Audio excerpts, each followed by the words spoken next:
Boland School for Autism is nestled in the heart of the Boland in Paarl and is home to over 20 autistic children.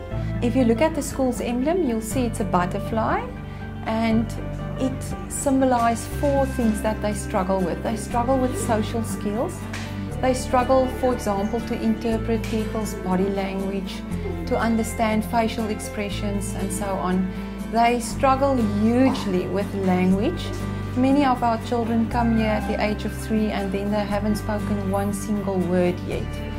Some of them are already 6 years old and they can't speak yet. The third thing is that they've got a very narrow, restrictive way of thinking, and often they will only repeat what you ask them or what you tell them. They will only repeat the words after you and don't answer your question. And then the fourth thing is the sensory side. They're very sensitive, so often they don't want to wear their clothes, they don't want to touch things that don't feel smooth enough for them. It's a lifelong condition of which the brain has a neurological malfunction. So what we try here is we try to nurture them here in a safe environment where they can explore, where they can start talking, where they've got a fixed routine every day, because it's very important to keep these autistic children in a fixed routine. The autistic children follow a very intensive educational program, and we have to give them a lot of individual attention. Currently we have a speech therapist, an occupational therapist, an educational psychologist, and then class assistants and teachers involved at the school.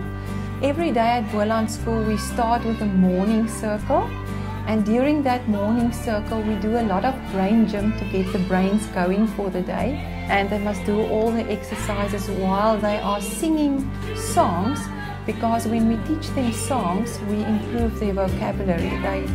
They learn a lot of language through singing. 80% of our days at the school are very difficult days. Of the other 20%, you get 10% days that will go smoothly, without any meltdowns, without any major issues. And then the other 10% is quite difficult, very difficult, I will say, days.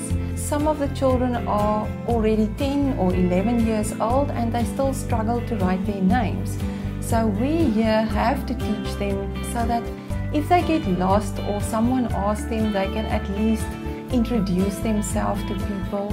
At the moment we have over 20 children in the school, and we really are desperately in need of other premises. During winter it's difficult with these children. They want to play outside. They get frustrated when they have to sit in the classroom the whole day, and we haven't got space for them outside, or a hall or a playroom where they can play outside.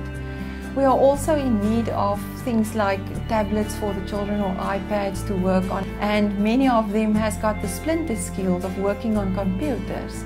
We can also teach them like colors and shapes and those things on the computer, and we use other skills like weaving. We learn them how to weave baskets, and we teach them to play with clay to prepare them for the occupational market.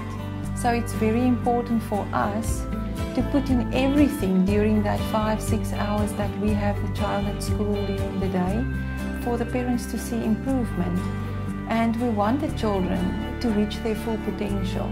He gets his therapy, he gets his education, we teach him to read and write, and we give a lot of love and attention to the children, a lot of individual attention.